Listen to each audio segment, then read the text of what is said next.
Peter the Great founded St. Petersburg. Forerun? After St. Petersburg, founded by Peter the Great. Peter the Great, yes. Right? 1703. Yeah. Is official and date not of the birth. some 20 years after that, one of the great institutions, musical institutions, was created. Kirov was officially started in 1783 later, but Hermitage and the famous Hermitage Theater is even older. And there were shows, for example, it's interesting to just recall it. There were 6 or 7 persons watching the show, where you have 600 engaged on stage. That was a royal family, I mean, imperial family of Russian Tsars. And we often perform in the Hermitage Theater. And the director of Hermitage, Mr. Piotrovsky, is my personal friend. So we run 2 most important institutions of our city, Hermitage and Mariinsky Theater, with a very long tradition and a lot of, let's say, important things to keep and important to the world, not only to St. Petersburg. You conduct this symphonic orchestra. You conduct the opera. You do not conduct ballet. Practically not. Why not? Because, first of all, it's enough difficult to run the opera and to conduct the opera. The thing is that... You're the artistic director of the opera. Yes. So when you are artistic director, you have plenty of problems and plenty of possibilities, of course. So you can be engaged already some 20 hours a day. If you conduct, you still remain artistic director, and it's always here. It is not that you physically do something always, but it's here where you become tired or too busy, you know. And, well, it's already enough. So ballet is something different. They need conductors. They especially need maybe better conductors. But they can live without, let's say, conductor being a center of the everything. Opera can't, and the orchestra obviously can't. Opera will not do too well. Right. And at least it will not do too well years and years and years. In the long distance, it will suffer. If you look at the Metropolitan Opera, you have James Levine. If you look at La Scala, you have Riccardo Muti. I wouldn't insist that the same institutions would do equally successfully, you know, for many, many, many years, one after another, if they didn't have leaders, artistic leaders, you know. But in the West, management is one thing, artistic directorship is another thing. In Russia, is something different, and sometimes it is very much mixed. So you cannot say this is a line where it stops being artistic problem and becomes just a management problem. It's not so. It's not easy to divide. Von Karajan was the artistic director, was he not? Well, he was director of Salzburg Festival, and of course he was music director of famous Berlin Philharmonic Orchestra.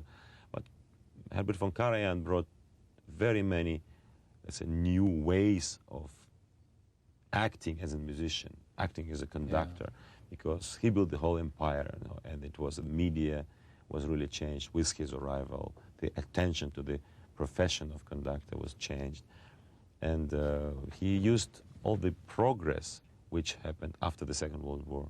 You know, and I think it was very, very phenomenal figure, not only as a musician, but also as a public figure.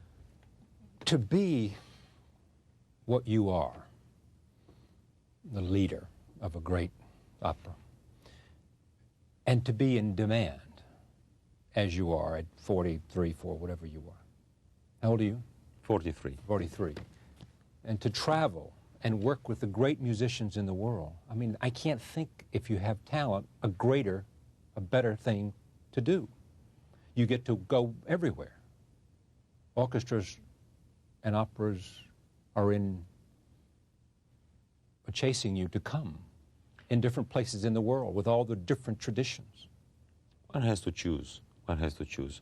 The important thing I discovered even before I was 43 recently, maybe it was 3 years ago, when I really started to think that concentration on something makes it really different and finally can make it successful. So in my case, I concentrated on the Kirov Opera. Now it's called Mariinsky Theater. Right. I could easily do 25 orchestras a year, which means that you divide your energy in 25 pieces or 25 places. Yeah. If the same amount of energy you put into 2 or 3, they can be much bigger. You build 1, 2, 3, 4, 5, or you put it 1, 2, 3, 4, 5. When you say the Russian sound, what do you mean? I never say that. Well, somebody said. Yeah, people say, what is the Russian sound? And quite frequently they ask me. So what I have to do is to try to make the orchestra sound the way I think it should do with Tchaikovsky program, or maybe with Berlioz program, or maybe with Verdi. So it shouldn't be always Russian. If I play tomorrow in New York, Romeo Julia Berlioz, it should be our orchestra on stage, but first of all, it should be Berlioz and his great symphonic, dream. Do you want to hear it the way you think the composer wrote it and heard it? Yes, I'm trying to always put myself into, let's say, situation where I could somehow watch and understand what composer was doing, even if it was 200 years ago. Roll tape. Here is an example. Thank you. Yes.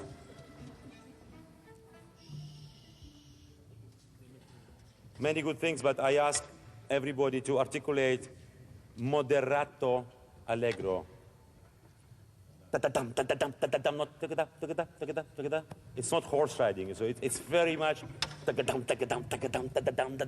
speak very, very clearly and with a feeling of resisting, not just flying forward, resisting. Speak very clearly. It sounds good, but I think this second bar can be more capriccioso.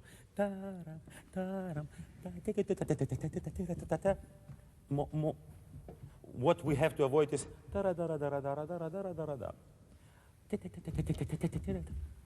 in the middle of the bar, I will welcome slight agitate. Is it the happiest time for you when you mount the podium, when you have those gifted musicians there, those gifted voices to use, to meld, to...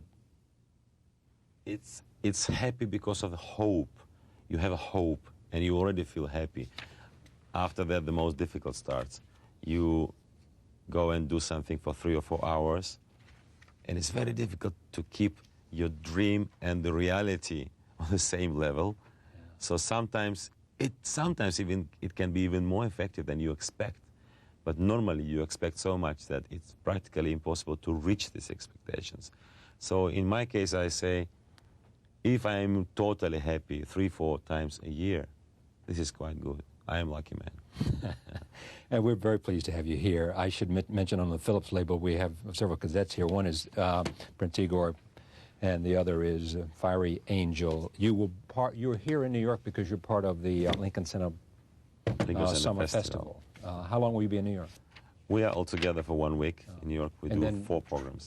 Going somewhere else? Or? Tanglewood. Then Tanglewood. And after that, LA, Los Angeles, Hollywood Bowl Festival. Thank you for coming. Thank you. Pleasure very much. I enjoyed it. We thank you for joining us. We will see you next time.